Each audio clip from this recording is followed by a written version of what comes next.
మీరు అంత మొత్తానికి ఆయన శిష్యులందరికీ కూడా, ఆయనతో అనుబంధం ఉన్న వాళ్ళందరికీ కూడా ఆ రోజు మాత్రం భయంకరమైన ఒక పీడకల. చాలా చాలా చాలా అంటే నాకు అత్యంత విషాదం. 38 సంవత్సరాలు ఆయన దగ్గర నుంచి 3 ఏళ్ళకి బయటకు వచ్చాను.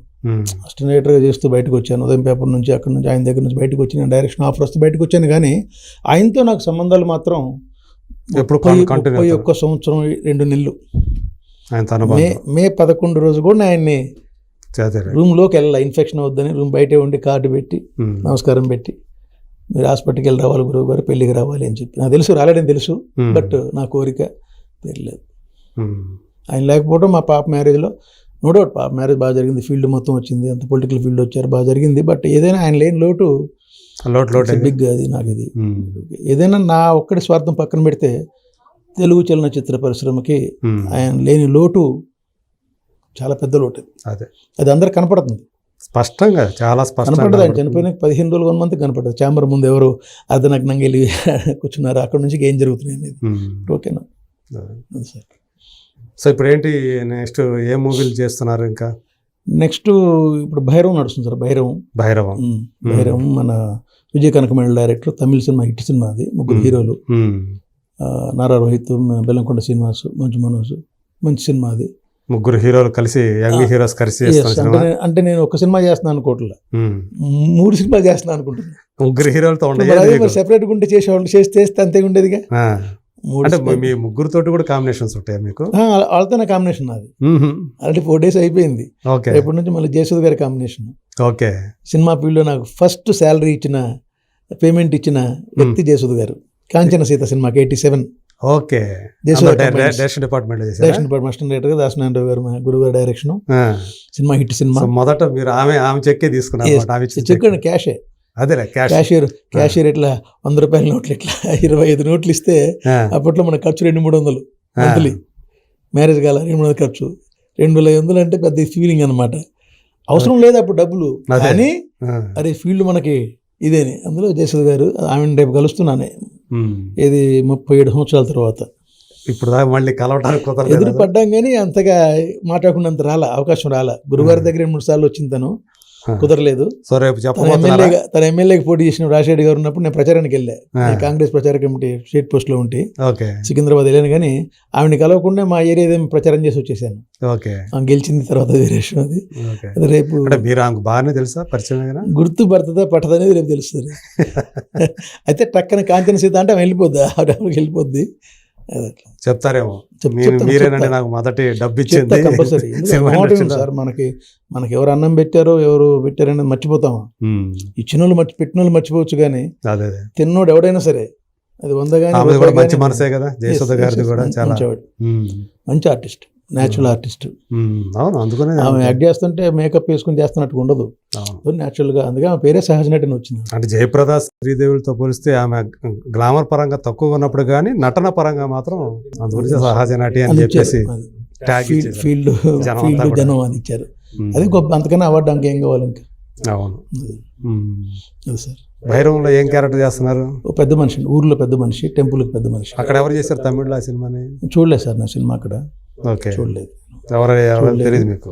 యాక్చువల్గా 1 day అనుకున్న క్యారెక్టర్ 5-6 daysకి వెళ్ళిపోయింది. ఇక టెంపుల్స్ బ్యాక్ డ్రాప్ ఉన్న దగ్గరల్లా కంపల్సరీ మేము పెద్ద మనుషులు ఉండాలి. ఉన్న 40 పెద్ద మనుషుల్లో కొంచెం నేనే కొంచెం పెద్దగా ఉంటాను కాబట్టి కొంచెం నన్నే డైలాగ్ ఇచ్చి కొంచెం సపోర్ట్ చేస్తాను. డైరెక్టర్ విజయ్ కనకమేళ మంచి డైరెక్టర్, తను టాలెంటెడ్. నాంది, ఉగ్రం. నాంది మంచి సినిమా. అవును. అల్లరి నరేష్ గ్రాఫ్ని కామెడీ నుంచి ఒక్కసారిగా ఒక డిఫరెంట్ ఆర్టిస్ట్గా నరేష్ అనే ఆ సినిమా ప్రూవ్ చేసింది. మంచి డైరెక్టర్, కుర్రాడు, బాగా చేస్తున్నాడు. ఇంకా ఉన్నాయి సార్. ఇప్పుడు మన ప్రభాస్ మారుతి గారి సినిమా ఉంది, కమిట్మెంట్ ఇచ్చారు. రాజాసాబ్ ఒకటి ఉంది. అనురాగపూడి డైరెక్టర్ నాకు బాగా తెలుసు, నాకు బాగా. అనురాగపూడి ప్రభాస్ సినిమా కమిట్మెంట్ ఉంది. నితిన్ సినిమా ఒకటి ఉంది, వేణు శ్రీరామ్ ఉంది. ప్రభాస్ తో 2 సినిమాలు చేయాల్సింది. ఇంకా స్టార్ట్ కాలేదు. అది మీకు హామీ అయితే ఇచ్చారు. మనకి అక్కడ మనుషులు, మెయిన్ మనుషులు మనలే కాబట్టి ఒక నమ్మకం, ఏదో ఒక యాక్టర్ చేస్తానని. ఇప్పుడు ఏదో సాహో చేశాను. సాహోలో శరత్ ఉన్నాడు, తమిళ శరత్ విలన్. ఆ విలన్కి రైట్ హ్యాండ్ లాగా ఒక 2-3 సింగిల్ ఎపిసోడ్ చేశాను సాహో, శరత్. సాహో ప్రభాస్ కూడా సెట్లో బాగుంటాడండి, ఎవరు బిల్డప్లే ఉండవు, తను సైలెంట్గా వస్తాడు, చేసుకుంటే ఎవరు పిలిచినా మాట్లాడతాడు, నమస్కారం మంచి కృష్ణరాజు గారు బాగా పరిచయం, గురువు గారి దగ్గర నుంచే పరిచయం పరిచయం. కాకపోతే కలిసి పనిచేయలేదు, అన్నీ వచ్చినప్పుడే నడుస్తుంది ఆయన సినిమా. విశ్వనాథ నాయకుడు మజ్ను ఫినిషింగ్, విశ్వనాథ నాయకుడు ఫినిషింగ్. ఓకే, ఆ టైంలో వెళ్ళేటప్పటికి ఆ సినిమాలు. Okay okay. అందరూ ఇప్పుడు కలవాలి, పర్సనల్గా కలవలేదా? పర్సనల్గా 2-3 సార్లు మాలో అక్కడ ఎదురుపడ్డాం, పెద్దగా ఎక్కువ క్లోజ్ లేదు. నమస్తే నమస్తే బాగున్నాం అంటాడు. మోహన్ బాబు గారు బాగా బాబు మంచి రెస్పాన్స్ ఇస్తాడు, కొంచెం మోహన్ బాబు మాట్లాడతారు, తెలుసు బాగా. అప్పుడు మీరు ఇప్పుడు దాకా అంటే చేసినట్టు ఇప్పుడు 70 సినిమాలు దాకా చేశారు కదా, ఒక మంచి ఫుల్ ఫ్లెడ్జ్డ్గా ఒక క్యారెక్టర్ మీకు పడిందంటే ఏ సినిమాలో పడింది మీకు? ఇప్పుడు యాక్చువల్గా నాకు క్రాక్ సినిమా చెప్పిన ఎగ్జాంపుల్, అది లాస్ట్ ఒకటే సీన్, చిన్న బిట్టే కానీ సినిమా హిట్, అది ఆ క్యారెక్టర్ బాగా హిట్ అయింది. స్క్రీన్ మీద ఒక్కడే ఉండటం వల్ల డైలాగ్ స్లాంగ్ అది. ఆది పర్వం అని చెప్పి ఒక సినిమా చేశాను మొన్న, మంచు లక్ష్మి, దాంట్లో మంచి క్యారెక్టర్ అది. గవ్వల బాలరాజు అని, డిఫరెంట్ గెటప్ అది, కానీ సినిమా ఆడకపోవటం వల్ల అది మంచి క్యారెక్టర్ చేశాను. నేను ట్రైలర్లో చూశాను, మంచి క్యారెక్టర్ చేశాను దాంట్లో. సినిమా రన్ కాలేదు, బ్యాడ్ లుక్ అది. తర్వాత ఇప్పుడు భైరవంలో కొంచెం మంచి క్యారెక్టర్ ఇది, కొంచెం గుర్తుపడతారు బాగా హీరోల మధ్యలో, ఆర్టిస్టుల మధ్యలో మనం అట్లా, అది మంచి కొంచెం ఇంపార్టెన్స్ ఉన్న క్యారెక్టర్. నాకు ఇంపార్టెంట్ క్యారెక్టర్ 10 సీన్లు అక్కర్లేదు సార్, ఒక్క సీన్ నన్ను గుర్తుపట్టేస్తారు మొత్తం. సినిమా అంతా ఉన్నట్లే, ఆ సినిమా అంతా ఉన్నట్లే, ఆ ఒక్క సీన్ మంచి సీన్ పడాలి, క్రాక్లు పడట్టు. ఇది భైరవంలో మంచి క్యారెక్టర్. ఓకే, ఉంటాయి ఇప్పుడు ఉంటాయండి, ఒక 7 సీన్లు ఉంటాయి. రేపు జరగబోయే సీన్ మళ్ళీ ఒకటి చేస్తారు, కాంబినేషన్ ఒకటి, 3rd 4th మళ్ళీ ఉన్నాయి సీన్స్ ఉన్నాయి, పర్లేదు.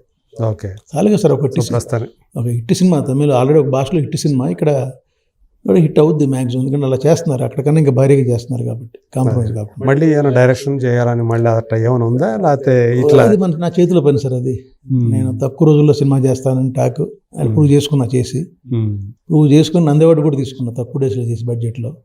నాకు ఆ నమ్మకం ఉంది, నేను ఎప్పుడైనా చేయగలను, తక్కువ బడ్జెట్లో తక్కువ టైంలో సినిమా చేయగలను కాబట్టి. అది ఒక డిఫరెంట్ జాబ్ సార్, డైరెక్షన్ అనేది ఇట్స్ కంప్లీట్ క్రియేటివ్ జాబ్. అవసరం వస్తే పిల్లల్ని కూడా మర్చిపోవాల్సి వస్తుంది ఒక్కోసారి. సినిమా స్టార్ట్ అయ్యి షూటింగ్ అయ్యి రిలీజ్ అయ్యి సక్సెస్ ఆ టాక్ వచ్చిన దాకా అసలు ఏం అర్థం కాదు. It's complete different job. ఇప్పుడు ఆర్టిస్ట్ అనుకోండి, పోతున్నాం, ఈ క్యారెక్టర్ చెప్పారు, ఈ గెటప్ అన్నారు, ఏదైనా మనకు తోస్తే ఏం చెబుతాం, ఏదైనా కొంచెం అది లేదనుకోండి చెప్పింది చేస్తాం, వెళ్ళిపోతాం. అది అట్లా కాదండి, 365 days 24 hours అదే ఆలోచన, అదే ఇది ఉంటుంది. అది లేనప్పుడు చేయకూడదు డైరెక్షన్. ఆ కంప్లీట్ ఆ కాన్సన్ట్రేషను, ఆ ప్రొఫెషనలిజం, ఆ కమిట్మెంట్ లేకపోతే డైరెక్షన్ చేయకూడదు. హాయి అని కాదండి, అనుకోకుండా క్రిష్ కంచె సినిమాతో స్టార్ట్ అయింది నా లైఫ్ ఆర్టిస్ట్గా. అది కూడా క్రిష్ గారిని వేరే మ్యాటర్ మీద కలుద్దాం అని పోతే ఆయన టక్కన మా సినిమాలో క్యారెక్టర్ చేస్తున్నారు అన్నాడు ఆయన. జమీందార్ ఫ్రెండ్ చేశాను, అయితే సినిమా అంతా ఉండాల్సింది, కొన్ని కారణాల వల్ల లేను, ఉండాల్సిన సినిమా అంతా జమీందార్ ఫ్రెండ్గా. కొన్ని సీన్స్లో మాత్రం ఫ్రెండ్గా ఉంటాను, డైలాగ్స్ ఉన్నాయి, కొన్ని సీన్లో ఉండను, అది కారణాలు చాలా ఉన్నది, వేరే విషయం. బట్ కృష్ణ నాకు ఆర్టిస్ట్కి బొట్టు పెట్టాడు. గురువారి దగ్గర అసిస్టెంట్ డైరెక్టర్ చేసినప్పుడు సినిమాలో క్యారెక్టర్ చేసాం. ఇప్పుడు నియంత సినిమాలో మేము full phased character assistant director చేస్తున్నాం, హీరో వినోద్ కుమార్ ఫ్రెండ్స్గా వేస్తున్నాం.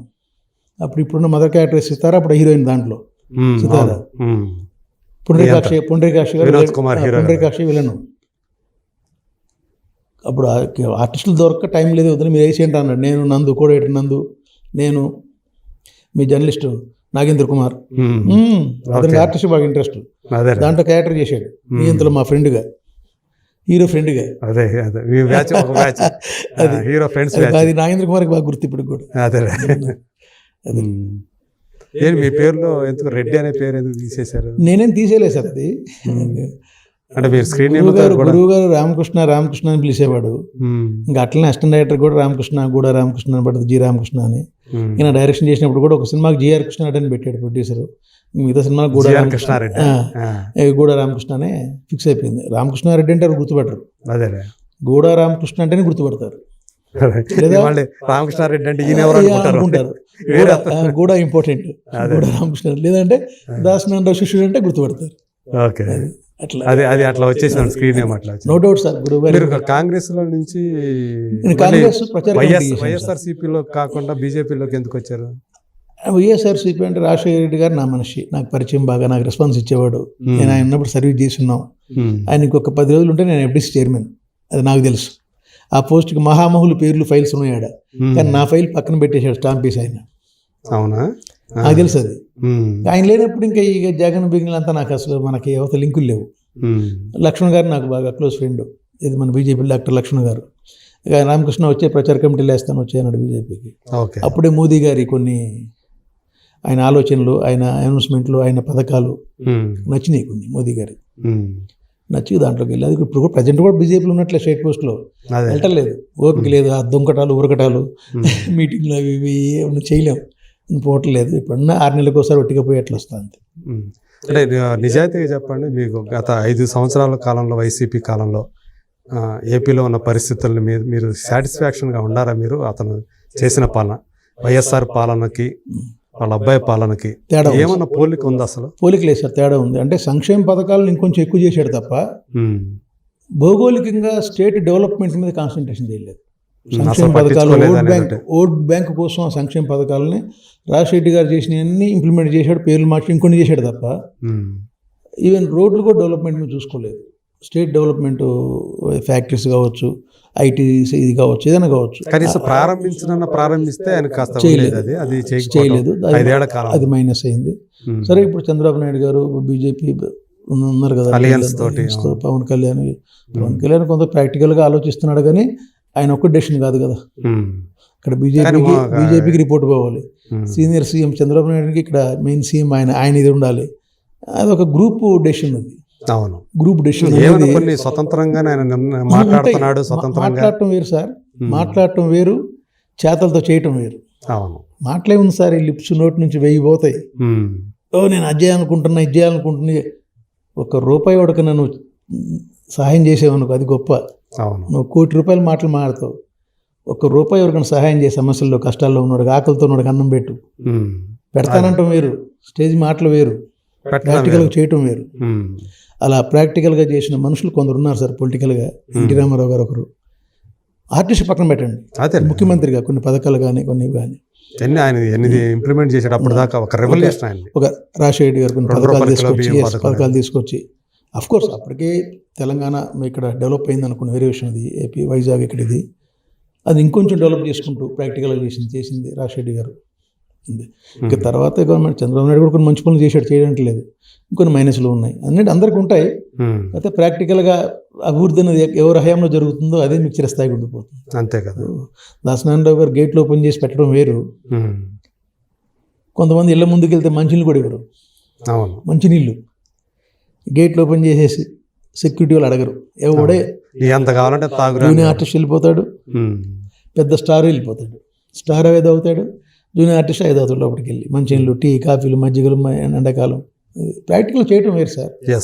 అంటే అది ఆకలి, ఆ బాధ తెలిసిన వాళ్ళు చేయగలరు, అది తెలియని వాళ్ళు ఉంటారు. ఇది మన గోల్డెన్ స్పూన్తో పడతారంటారే, వాళ్ళకి తెలియదు. అనుకోవటం వేరు, రాయటం వేరు, చేయటం వేరు, అనుకోవటం వేరు, బట్ ప్రాక్టికల్గా అనుభవించడం వేరు. ఆకలి బాధ తెలిసిన మనిషి కాబట్టి దాసనారాయణరావు గారు చివరి దాకా చేయగలిగాడు. ఆయన చనిపోయిన శవాన్ని తీసుకుపోతున్న రోజున కూడా 4 రకాల టిఫిన్లు అక్కడ, 4 జర్నలిస్టులు మిగిలారు అక్కడ, నేను మిగిలే. నా సర్జరీ అయింది కదా కాలు, నేను మిగిలే.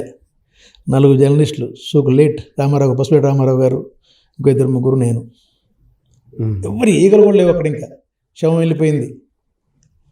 నేను నమ్మరికి నాకు అర్థమైపోయింది, ఇదే లాస్ట్ గురువారి ఫుడ్ అనుకున్నా. ఇంత టిఫిన్ తిన్నా, పట్టకపోయినా తిన్నా, ఇంటికి వెళ్ళి బాధపడ్డా, అదే లాస్ట్ ఫుడ్. ఇంకా అంతే, అట్లాగే అయిపోయింది. అంతే తెలుసు నాకు. తర్వాత ఫీల్డ్ ఎలా ఉంటుంది ఏంటనేది అది సార్ బ్యాడ్, అంతే. ఇప్పుడు మీకు వైఎస్ఆర్ అంటే చాలా అభిమానం కదా, కానీ ఆయన పిల్లలు ఈరోజు ఒకరి మీద ఒకరు దుమ్మెత్తి పోసుకోవడం చూస్తూ ఉంటే ఏమనిపిస్తుంది? చాలా బాధ అనిపిస్తుంది సార్.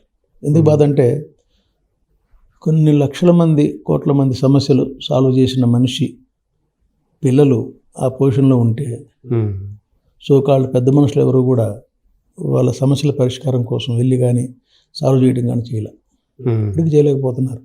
అదో బాధ నాకుంటుంది, కానీ నేను చేసే స్టేజ్ కాదు నాది.